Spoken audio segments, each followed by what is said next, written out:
ഇന്നത്തെ ചിന്തയ്ക്ക് ആധാരമായി ഉൽപ്പത്തി പുസ്തകം 1-ാം അധ്യായം 1-ാമത്തെ വാക്യം. ആദിയിൽ ദൈവം ആകാശവും ഭൂമിയും സൃഷ്ടിച്ചു. ഭൂമി പാഴായും ശൂന്യമായും ഇരുന്നു. ആഴത്തിന്മീതെ ഇരുൾ ഉണ്ടായിരുന്നു. പാഴായിപ്പോയ ശൂന്യമായി പോയ ഭൂമിയെ കുറിച്ചാണ് ഇവിടെ പഠിക്കുവാൻ കഴിയുന്നത്.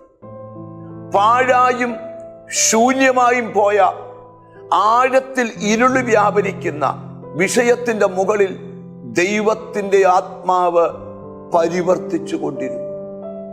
മനുഷ്യ ജീവിതത്തിൽ ജീവിതം പാഴായി പോയവരുണ്ട്, ജീവിതം ശൂന്യമായി പോയവരുണ്ട്.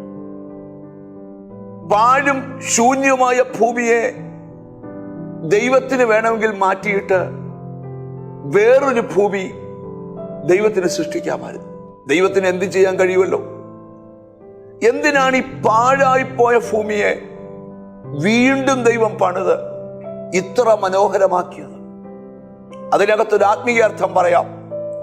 ജീവിതം പാഴായി പോയവർ നിരാശപ്പെടരുത്. ജീവിതം ശൂന്യമായി പോയവർ നിരാശപ്പെടരുത്. ഇരുള് നിന്റെ ലൈഫിനെ മുടിച്ചു കളഞ്ഞെങ്കിൽ നീ നിരാശപ്പെടരുത്. പാഴും ശൂന്യമാക്കിയതിന്റെ പിമ്പിൽ നിന്റെ കണ്ണുകൾക്ക് കാണാൻ വയ്യാത്തൊരു ഇരുള് നിന്റെ ജീവിതത്തിൽ പോരാടിക്കൊണ്ടിരിക്കുന്നെങ്കിൽ ഇതിനെല്ലാം മീതെ പരിവർത്തിക്കുന്ന ദൈവത്തിന്റെ ആത്മാവ് കോഴി കുറെ മുട്ടകളുടെ മുകളിൽ പൊരിഞ്ഞിരിക്കുന്നത് പോലെ ഈ ദിവസങ്ങളിൽ പരിശുദ്ധാത്മാവ് നിന്റെ വിഷയത്തിന്റെ മുകളിൽ പൊരിഞ്ഞിരിക്കണം. അല്പ ദിവസം കഴിയുമ്പോൾ മുട്ടകളുടെ തോടുകളെ പൊളിച്ചുകൊണ്ട് ജീവനുള്ള കോഴിക്കുഞ്ഞുങ്ങൾ പുറത്തു വരുന്നത് പോലെ ഈ ദിവസങ്ങളിൽ പരിശുദ്ധാത്മാവ് നിന്റെ മേൽ പൊരിഞ്ഞിരുന്നിട്ട്, ദൈവാത്മാവ് നിന്റെ പാഴും ശൂന്യമായ വിഷയത്തിന്റെ മുകളിൽ പൊരിഞ്ഞിരുന്നിട്ട് ചലിക്കുന്ന ജീവിക്കുന്ന ജീവനുള്ള മറുപടികൾ ഈ ദിവസങ്ങൾ നിന്റെ കൺമുമ്പിൽ വെളിപ്പെടുന്ന കാഴ്ച കാണുവാൻ നിന്റെ കണ്ണുകൾ ഈ ദിവസങ്ങളിൽ കൊതിക്കണം. ആരോടൊക്കെയോ ദൈവം സംസാരിക്കുക. പാഴായിപ്പോയ ശൂന്യമായി പോയ ഇരുട്ട് കീഴടക്കിയ ചില മേഖലകളുടെ മുകളിൽ ദൈവത്തിന്റെ ആത്മാവ് പരിവർത്തിക്കുവാൻ പോകുകയാണ്. ആത്മാവിന്റെ പരിവർത്തനം കൊണ്ട് നശിച്ചു പോയത്, ശൂന്യമായി പോയത്, പാഴായി പോയതിനെ ദൈവം വീണ്ടും ഏറ്റവും അനുഗ്രഹിക്കപ്പെട്ടതാക്കി മാറ്റാൻ പോകുകയാണ്. അങ്ങനെ വിശ്വസിച്ചുകൊണ്ട് പ്രാർത്ഥിക്കാം.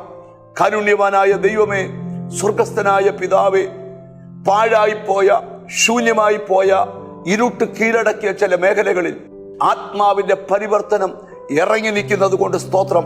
എന്നോട് ചേർന്ന് പ്രാർത്ഥിക്കുന്ന മക്കളെ നിന്റെ നാമം ചൊല്ലി പിതാവിന്റെയും പുത്രന്റെയും പരിശുദ്ധാത്മാവിന്റെ നാമത്തിൽ അനുഗ്രഹിച്ച് പ്രാർത്ഥിക്കുന്നു. അവർ അനുഗ്രഹിക്കപ്പെടട്ടെ യേശു ക്രിസ്തുവിൻ നാമത്തിൽ തന്നെ. ആമേൻ. ഈ ദിവസങ്ങളിൽ ദൈവത്തിന്റെ ആത്മാവ് നിന്റെ വിഷയത്തിന്മേൽ പരിവർത്തിക്കും. God bless U.